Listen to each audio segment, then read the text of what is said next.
The celestial rotunda hung in the silent void between stars, a vast dome of living crystal and ancient alloy where the fate of civilizations was decided.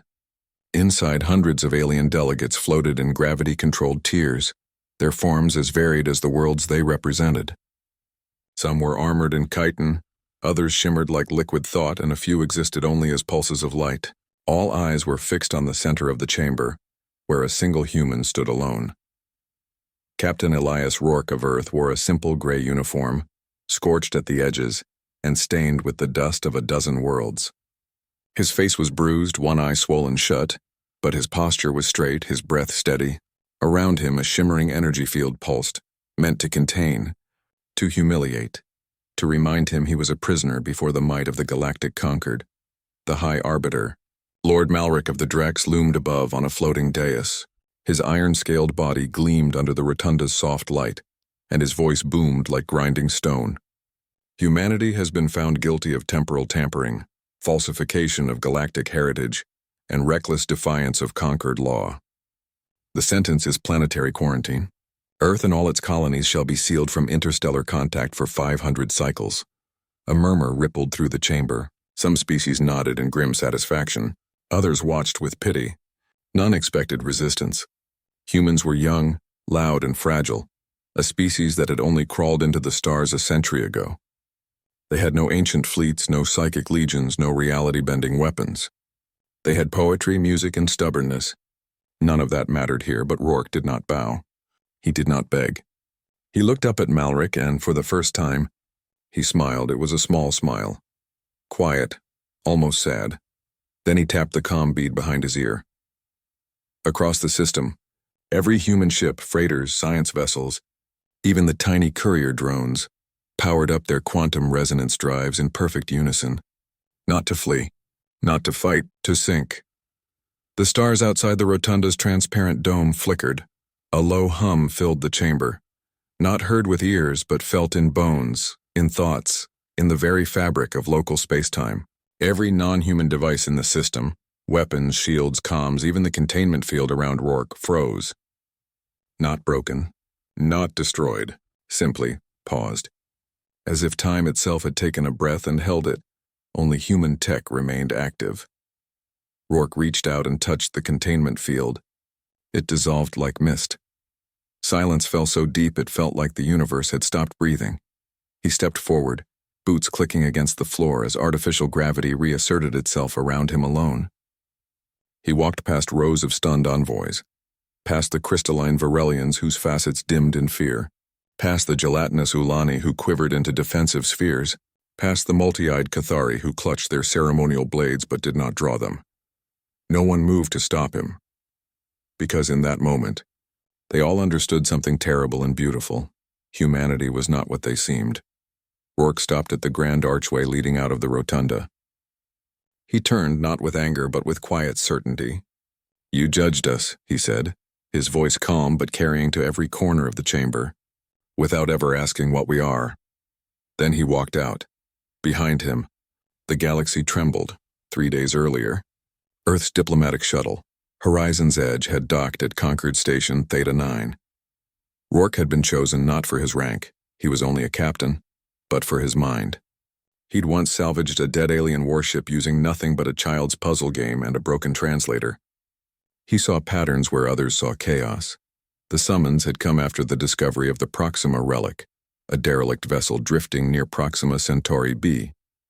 Inside, scientists found artifacts inscribed with symbols matching ancient human cave paintings, and DNA fragments that predated Earth's recorded history by 10,000 years. The Conquered accused humanity of planting false evidence to claim ownership over priority heritage zones, regions rich in precursor technology. Rourke knew it was a trap. The Conquered feared Earth's rapid rise. In just 80 years, humans had gone from radio signals to quantum entanglement comms, from chemical rockets to fold space couriers. Worse, they asked too many questions. They healed wounds with songs. They fixed broken machines by listening to them. They made allies of former enemies over shared meals. To the rigid hierarchy of the Concord, that was dangerous. During the trial, Rourke presented data showing the relic's age matched known precursor extinction events. But the Council dismissed it. Their experts claimed human DNA must have contaminated the site. Your species lacks the discipline for true archaeology, sneered Envoy Krell of the Varelians. That night, Rourke met Anya Voss, a low-ranking Concord archivist with tired eyes and a hidden conscience. In a dim storage corridor, she handed him a data chip. "They're lying," she whispered. "The precursor logs say they seeded Earth. They chose your species. Not because you were strong, but because you could change." Rourke's blood ran cold. The Conquered had known for centuries. They'd buried the truth to keep control. He returned to his quarters and activated Protocol Mnemosyne, a contingency so secret even Earth's president didn't know its full scope. It linked every human-made system in the galaxy, ships, implants, satellites, even household AI, into a single neural temporal network. Not for war, for memory. The precursors had left behind resonance keys in human DNA. Only humans could activate them. The next morning, as the verdict was read, Rourke triggered the protocol. Now, walking through the neon-lit underlevels of the conquered capital, he felt the weight of billions watching through hidden feeds. Every human on every world had received the same silent alert. Stand by. The reckoning begins. He didn't know what came next. But for the first time in centuries, the galaxy wasn't watching humanity with pity or scorn. They were watching in terror. And Rourke knew. This was only the beginning. The conquered capital was a maze of light and shadow, built inside a hollowed asteroid that spun slowly in the void. Elias Rourke moved through its lower levels like a ghost, his human face hidden beneath a scavenged thermal cloak. Around him, alien workers hurried past, some mechanical, some organic, all wary. News of the Rotunda incident had spread like fire through dry grass. Humans were now forbidden from public zones, their ships grounded, their comms jammed. But no one had expected a lone human to walk out of the judgment chamber and vanish into the city's underbelly. Rourke's comm bead stayed silent. Protocol Mnemosyne had done its job. The conquered systems were still frozen in a quantum stutter, but it wouldn't last forever. He needed shelter, information, and a way off this rock before the Concord rebooted its defenses. He found all three in a forgotten data archive tucked behind a rusted coolant pipe. Anya Voss waited for him there, her hands trembling but her eyes sharp. She'd risked everything to meet him again. "They're calling you a temporal terrorist," she said, voice low. "Malric has ordered every human detained. Even children." Rourke nodded. "Then we don't have much time." Anya pulled up a star map on a cracked screen. "There's a place the Concord fears more than Earth. The Echo Vault. It orbits the black hole at the galaxy's edge. The precursors built it to store their final knowledge, and it only responds to human biosignatures." "Why?" Rourke asked. "Because they didn't just visit Earth," she said. "They shaped you. Your brains, your ability to feel, to imagine, to connect ideas that shouldn't connect. That's not an accident. It's a key. The Concord has spent millennia locking that vault away because they know what happens if humanity unlocks it." Rourke stared at the map. The vault was 3 weeks away at top speed, but the Concord would be hunting them. "They've already sent the Iron Maw," Anya whispered. Rourke's blood went cold. The Iron Maw were not soldiers. They were living weapons, bioengineered hunters bred to track and silence rogue intelligences. They fed on fear, and their ships screamed in frequencies that shattered minds. No species had ever escaped them, but Rourke wasn't planning to run. He and Anya stole a maintenance shuttle from a derelict freighter bay. It was small, slow, and unarmed, perfect. The Conquered wouldn't expect a human to flee in something so ordinary. As they lifted off, alarms blared across the station. Conquered enforcers swarmed the docks, but Rourke had already plotted a course through the nebula of whispers, a storm of ionized gas that scrambled sensors. Inside the nebula, the shuttle rattled like a leaf in a storm. Lightning danced across the hull and strange echoes filled the cabin. Voices speaking in dead languages, fragments of songs, cries from forgotten wars. Anya clutched her seat, pale. "The nebula. It's made from the memories of dead stars." Rourke kept his hand steady on the controls. "Then let it remember us too." Behind them, 3 sleek black vessels emerged from the storm's edge. The Iron Maw had found them. Their ships were shaped like open jaws lined with organic cannons that pulsed with violet light. As they closed in, a sound filled the shuttle, not through the speakers but inside Rourke's skull. It was a scream made of 1,000 dying minds designed to overload neural pathways. Anya cried out, blood trickling from her nose. Rourke gritted his teeth. Pain lanced through his temples, but he didn't flinch. He reached into his pocket and pulled out a small music chip. His daughter's favorite lullaby, recorded years ago on Earth. He plugged it into the shuttle's audio system and turned it up. At first, nothing happened. Then the lullaby began to change. The ship's AI, still linked to protocol Mimosin, wove the melody into a harmonic resonance tuned to human brainwaves. The soft notes of "Hush Now, Little Star" spread through space like ripples in water. The Iron Maw ships shuddered. Their psychic scream faltered. The violet cannons dimmed. One ship veered off, its hull cracking as if struck by an invisible force. The other two slowed, their movements confused, almost pained. Anya stared.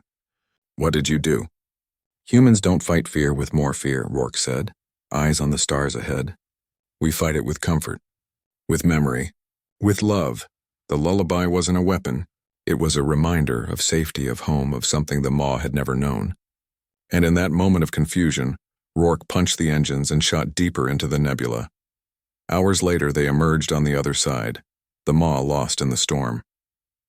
But Rourke knew they'd be back. The conquered wouldn't stop. Back on Earth, chaos had begun. Human colonies across the galaxy reported strange behavior in their tech. Medical bots on Cathari world started healing alien wounds without orders. Terraforming drones on Varelli's Prime began replanting forests in patterns that matched ancient human constellations. Even simple comms devices whispered fragments of Earth's history to anyone who listened. The Concord called it sabotage. But the people began to wonder.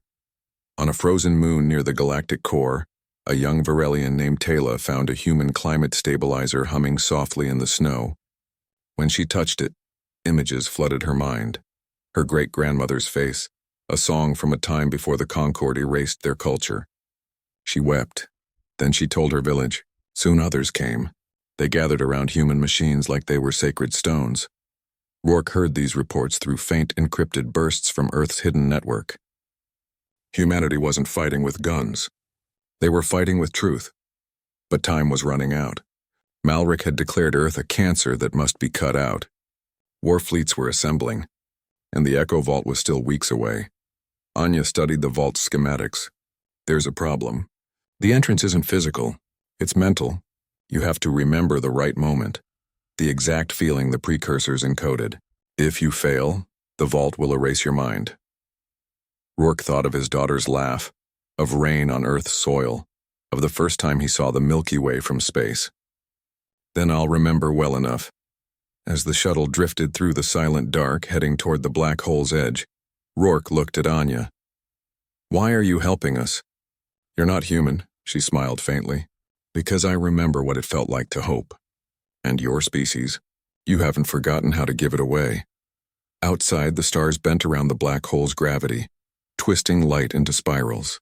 Somewhere in that darkness waited the vault, and the truth that could save or doom them all. Rourke closed his eyes and listened to the lullaby one more time.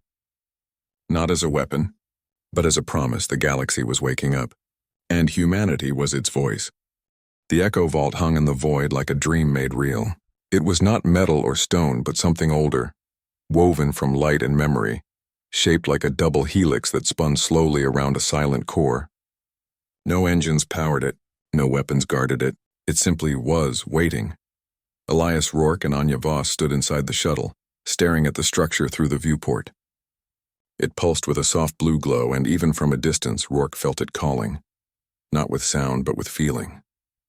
A deep, quiet hum in his bones, like the echo of a mother's voice heard in childhood. "It knows you're here," Anya said softly. Rourke nodded. He could feel it in his blood. The vault wasn't just a place. It was alive in a way no machine should be, and it recognized him as one of its own. They docked without resistance. The airlock opened on its own, revealing a corridor of shifting light. The walls showed scenes, forests burning, cities rising, stars being born and dying. All of it moved like water, flowing with emotion rather than time. As they walked deeper, the vault tested them. Hallways twisted into memories. Rourke saw his daughter's face, then her grave after the plague years. He saw Earth's oceans choked with plastic, then cleaned by children with nets and hope. He saw war, then peace built from shared bread. Each vision tried to break him with guilt or joy. But he walked through them all, not fighting, just remembering. Anya struggled more, her mind filled with images of conquered lies she'd helped spread, of truth she'd buried to keep her job. She fell to her knees, tears streaming. "I don't belong here," she whispered. But the vault didn't reject her. Instead, the light around her softened. A new image appeared, her younger self handing a data chip to a human captain in a dark corridor. The moment she chose truth over fear. "You do belong," Rourke said, helping her up. "Because you changed." At the heart of the vault, they found the core chamber. In its center floated a sphere of pure light. As Rourke approached, it spoke, not in words, but in understanding that bloomed inside his mind. Humanity was not an accident. Long ago, the precursors watched the galaxy grow cold. Empires rose and crushed the weak. Knowledge became power, not wisdom. Species forgot how to feel, how to dream, how to forgive. The precursors tried to fix it, but their own minds had grown too rigid. So they did the only thing left. They planted a seed. On a wet green world orbiting a yellow star, they mixed their last hope into the DNA of early humans. Not strength, not speed, but plasticity. The ability to reshape thought, to hold pain and joy at once, to imagine a better world and build it. Humanity was designed to be the galaxy's immune system, not to destroy but to heal. The Concord had known this, and they had spent 12,000 years hiding it, fearing what would happen if humans remembered who they were. Rourke's eyes filled with tears, not of sadness but of clarity. Then the vault showed him the future, Earth burning, cities turned to ash, the Concord's final weapon, the resonance scourge, firing from orbit, tuned to shatter human minds and silence Earth forever. The attack had already begun. Rourke staggered back. We're too late, but the vault offered a choice. It could erase the Concord's leadership from existence, wipe their minds, their records, their history. A clean cut, or it could share everything. Every memory, every truth, every song and sorrow of the precursors in humanity, broadcast across the galaxy in a wave of shared feeling. One path was vengeance. The other was trust. Rourke looked at Anya. She was trembling, but her eyes were clear. "If you erase them," she said, "you become what they fear." He knew she was right. He placed his hand on the light sphere. "Show them," he said. "Show them all." At that moment, every human in the galaxy felt it. On Mars Colony 3, a teacher paused mid-lesson as a flood of images filled her mind. Ancient Earth rivers, alien sunsets, the laughter of a species long dead. In the slums of Cathari Prime, a human mechanic dropped his wrench as he suddenly remembered building a sandcastle with his grandfather on a beach that no longer existed. On Earth itself, children playing in Mumbai's flooded streets stopped and looked up, their eyes wide with visions of star whales singing in nebulae. But it wasn't just humans. Across the galaxy, alien citizens began dreaming. A Varelian elder wept as she recalled her people's true name, the one the Concord had forbidden. A young Ulani, raised in a lab, felt the warmth of its ancestors' ocean for the first time. Even the Iron Maw hunters drifting in the nebula went still as fragments of lullabies and lost loves brushed against their broken minds. The broadcast wasn't data. It was empathy made real. On Earth, the attack came. Conquered warships gathered in orbit, their weapons charging. Lord Malric's voice boomed across every channel. Humanity ends today. But Earth did not fight. Instead, every city, every village, every home turned on its lights. Not for defense, for welcome. Schools opened their doors. Hospitals broadcast healing frequencies. Artists painted messages on rooftops. Farmers sent up drones carrying seeds and soil samples. Earth offered not weapons but itself. And something strange happened. The Conquered fleet hesitated. Their targeting systems glitched, not from sabotage but from confusion. Their pilots saw visions of human hands planting trees, of mothers singing to babies, of strangers sharing food after disasters. The resonance scourge wavered. Then, from Nairobi, a single child's drawing of a smiling alien holding hands with a human was beamed into Malric's command ship.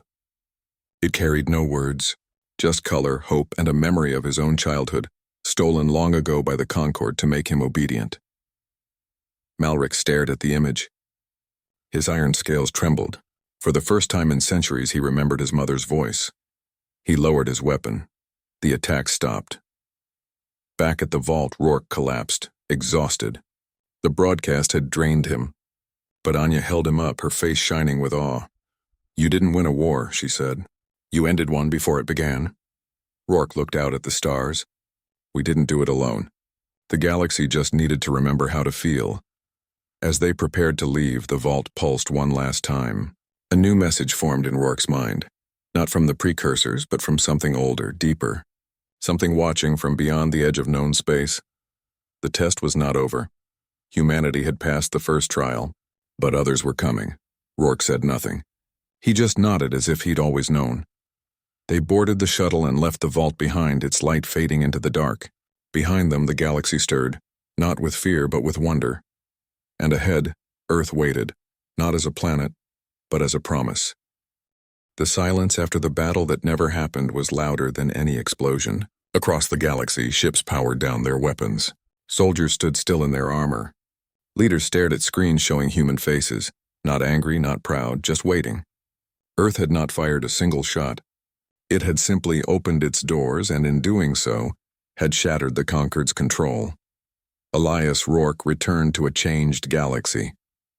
The shuttle carrying him and Anya Voss was met not by warships, but by a fleet of civilian vessels, Varelian light barges, Cathari cargo haulers, even small Ulani drift pods, all flying makeshift flags stitched with human symbols, a tree, a hand, a child's drawing of two suns. They had come not to fight, but to listen. On Concord Station Theta 9, the great rotunda stood empty. The envoys were gone. In their place, crowds gathered, aliens of every kind holding signs in broken Earth languages, playing human music from cracked speakers, sharing food with strangers. The fear was still there, but it was mixed with something new. Curiosity. Rourke stepped onto the station's main deck and was met by a young Cathari girl holding out a piece of fruit. She didn't speak. She just offered it, her many eyes wide with hope. He took it, bowed his head, and ate. Around him, others followed. An old Varelian played a flute made of human bamboo. A group of Ulani formed a shimmering circle and began to hum a tune they'd heard in their dreams. "Hush now, little star." But not all was peace. Lord Malric had vanished after lowering his weapon. Some said he fled. Others whispered he walked into the void, ashamed. But the true danger came from within the Concord itself. Hardliners, generals, enforcers, those who had built empires on lies, refused to accept the change. They called humanity a plague of emotion, a virus of weakness, and they had one last weapon, the final silence. Hidden deep in the core of the conquered central moon, the final silence was not a bomb or a beam. It was a thought killer, a machine that could erase not just life, but memory itself. Once fired, it would send a wave of anti-resonance across space, targeting every mind linked to the precursor network, every human, and every alien who had begun to remember. It would leave the galaxy clean, empty, and obedient. Rourke learned of it from a dying Drek soldier who stumbled into a refugee camp on Vareli's Prime. "They will silence you," the soldier gasped, blood bubbling from his mouth. Not with fire, with forgetting. Time was short. Instead of gathering weapons, Rourke gathered voices. He sent a message to Earth, not a command, but a request. Ask everyone to share one memory, one true moment of kindness, courage, or love. A farmer in Brazil sent footage of planting seeds after a flood. A nurse in Seoul shared the last words of a patient who forgave her enemy. A boy in Lagos recorded himself teaching an alien child how to tie shoelaces. These fragments were woven together by Earth's global network into a single broadcast, not a signal, but a symphony of feeling.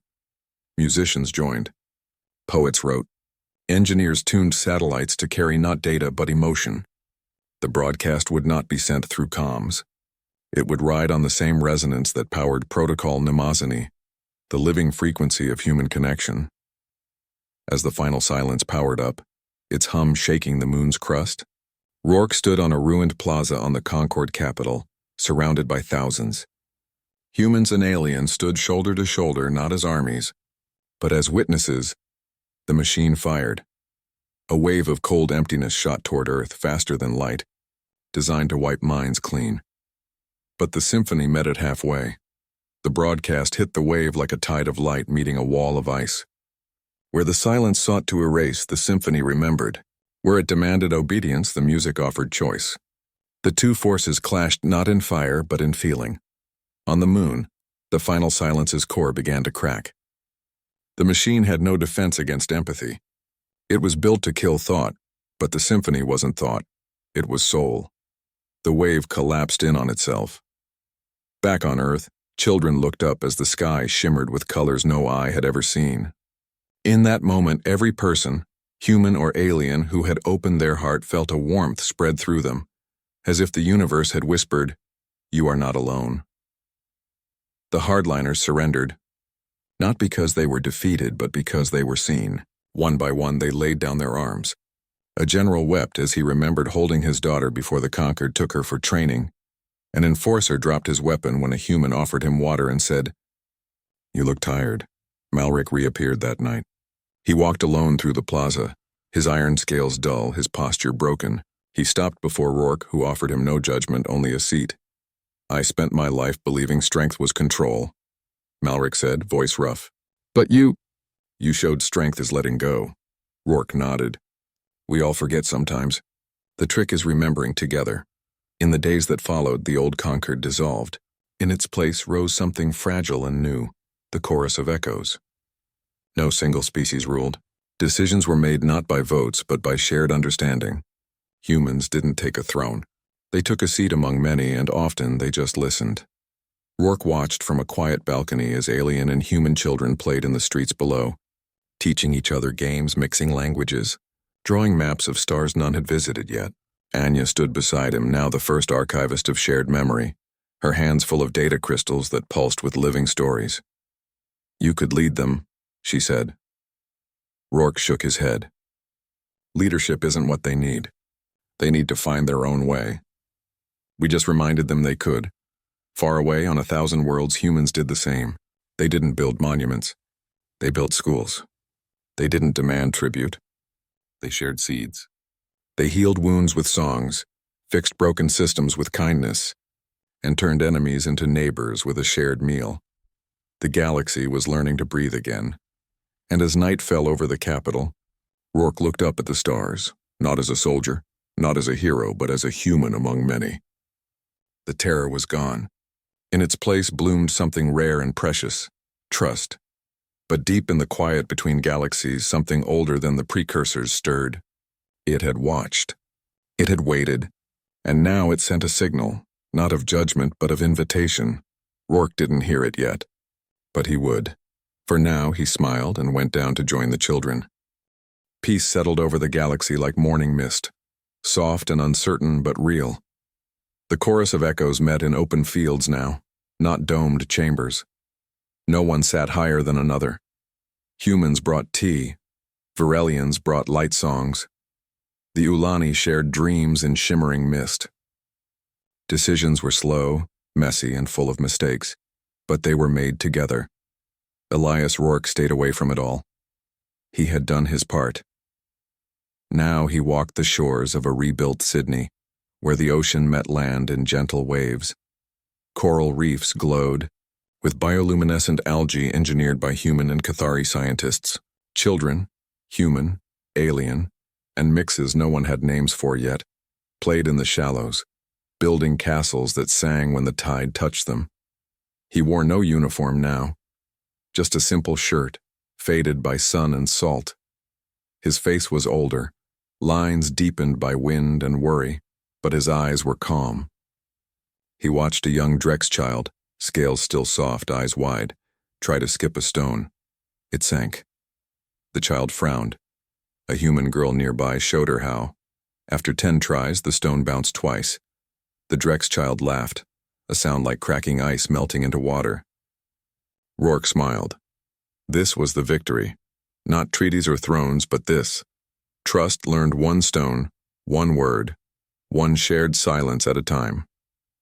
Anya Voss found him there. She carried no data pads now, only a small wooden box. Her hair was streaked with silver, her steps slower, but her presence still carried the quiet strength of someone who had helped rewrite history. They asked for you again, she said, sitting beside him on the warm rock. The chorus wants to name a star after you. Rourke shook his head. Stars don't need names. They just need to shine. She opened the box. Inside lay a single comm bead, old and scratched. It's been quiet for months, but last night it woke up. He took it.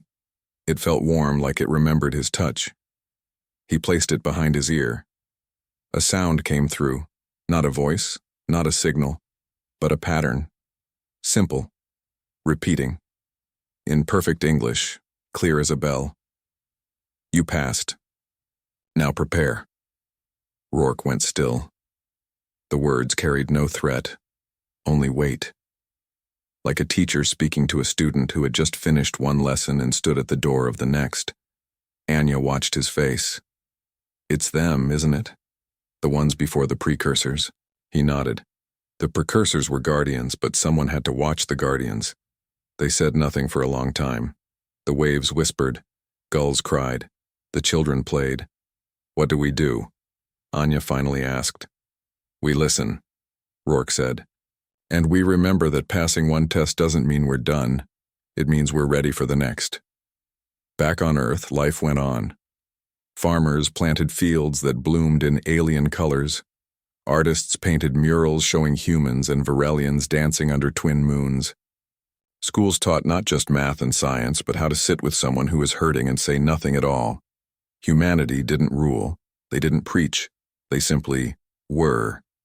Open, flawed, and willing to try again. But changes stirred beneath the surface. Human-made machines across the galaxy began to hum in a new frequency.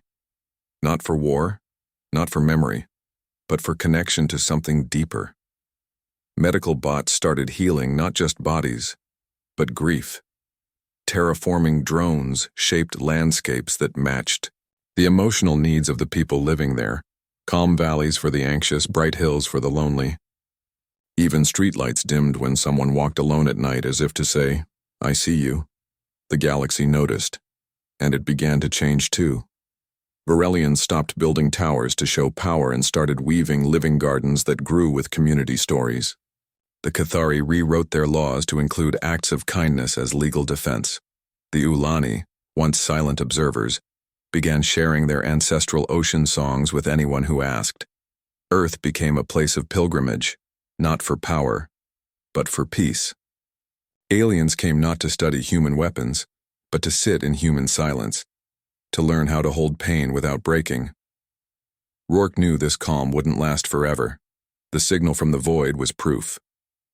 Something was coming. Something older than stars, older than time as most knew it. It wasn't evil. It was testing.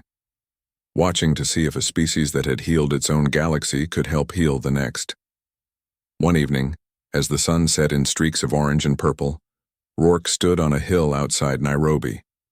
Below, a new school rose from the earth, built by hands of every species, its walls embedded with stones from 100 worlds. Inside, children learned in a dozen languages, their laughter mixing like music. His comm bead chimed again. The same message. You passed. Now prepare. This time he answered. Not with words, but with a thought sent through the resonance network that still linked all human-made things. We are ready. The signal paused. Then a new tone. Gentle, curious, almost like a question. Rourke closed his eyes. He didn't know what came next. War? A journey? A choice that would shake reality itself? He only knew one thing. Humanity would not face it alone. The galaxy had learned to stand together. As night fell, the stars above seemed brighter. Not because they burned harder, but because someone was finally looking at them with wonder instead of fear. In the deepest dark, far beyond the edge of known space, something ancient stirred. It had watched civilizations rise and fall, conquer and crumble. But this time was different. For the first time in eons, the Watchers felt hope. And on Earth, Elias Rourke walked home, hand in hand with a Drex child who had finally skipped a stone 3 times across the sea. The galaxy held its breath, Not in terror, but in quiet awe. The storm was over. The real work had just begun.